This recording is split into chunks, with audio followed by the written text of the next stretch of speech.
Shalom, salam sejahtera di dalam Kristus. Kita berjumpa kembali dalam kemenangan pada hari ini bersama dalam Kristus. 2 Korintus 10 ayat 4 dan 5 berkata demikian. Karena senjata kami dalam perjuangan bukanlah senjata duniawi, melainkan senjata yang diperlengkapi dengan kuasa Allah yang sanggup untuk meruntuhkan benteng-benteng.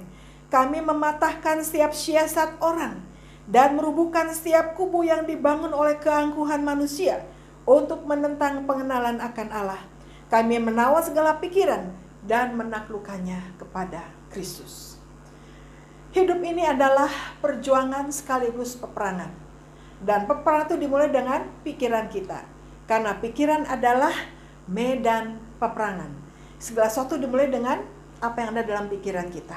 Itulah peperangan kita sesungguhnya dalam medan peperangan. Di sini adanya, di dalam pikiran kita. Nah, sebab itu Paulus menekankan bahwa di dalam menghadapi segala pergumulan dalam hidup ini, senjata kita adalah bukan hanya secara fisik, tetapi pikiran kita dikuasai oleh kuasa Allah yang sanggup mematahkan setiap benteng-benteng, siasat-siasat, dan semua keangkuhan manusia. Dan seringkali cenderung bahwa setiap masalah-masalah tantangan dalam hidup adalah untuk mematahkan semangat kita, mematahkan pikiran kita, membutakan pikiran kita, supaya kita tidak bergantung pada Tuhan, supaya kita tidak bergantung pada kuasa Allah. Tetapi kita melihat Paulus menegaskan dengan jelas bahwa kita harus berjuang di dalam apa? Kuasa Allah. Karena sanggup mematahkan setiap benteng, mematahkan setiap kubu keangkuhan manusia. Yang dapat mematahkan setiap pikiran yang jahat adalah hanya di dalam kuasa Allah saja. Nah, sebab itu hidup ini memang adalah apa? Bendera perang, bagaikan bendera perang. Kadang-kadang bendera itu berkibar, kadang bendera kita berkibar dengan megah menantang. Kadang-kadang bendera itu kotor, robek, dan hampir terjatuh ke tangan musuh. Tetapi itu semua harus dipertahankan dengan gagah berani sampai ke tangan Tuhan.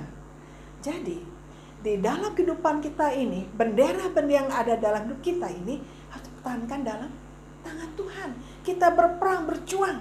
Tapi berjuang dengan siasat Allah, berjuang dengan strategi Allah, berjuang dengan kuasa Allah yang luar biasa, yang menguasai hati dan pikiran kita. Baru kita mengalami kemenangan. Kita bisa menang mengatasi segala macam peperangan dalam dunia ini kalau kita hanya memakai senjata kuasa Allah yang sanggup merobohkan benteng-benteng, merobohkan keangkuhan manusia lewat apa? Pikiran kita yang dikuasai oleh kuasa Kristus. Karena kuasa Kristus sanggup mematahkan setiap senjata si iblis dalam bentuk apapun juga. Itu jaminan bahwa orang Kristen, orang percaya, sekalipun punya tantangan banyak, kadang-kadang kita hampir lemah, hampir kalah, semangat dan semuanya, tapi ketika kita kembali dalam tangan Tuhan yang kuat, maka kita mengalami kemenangan. Sebab itu terus berjuang dalam semangat Tuhan, terus berjuang dan semangat berserah pada Tuhan, berjuang semangat hidup dalam doa dan firman Tuhan. Karena itulah kekuatan kita. Bergantung pada tangan Tuhan yang kuat, maka kita akan kuat. Bergantung pada tangan Tuhan yang penuh kuasa, maka kita akan memiliki kuasa. Bergantunglah pada Tuhan yang hidup, maka kita akan hidup. Bergantung pada Tuhan yang menang, maka kita akan menang. Sebab itu mari kita bergantung pada Tuhan supaya kita apa? Menang dan hidup. Haleluya, semangat terus. Haleluya, amin.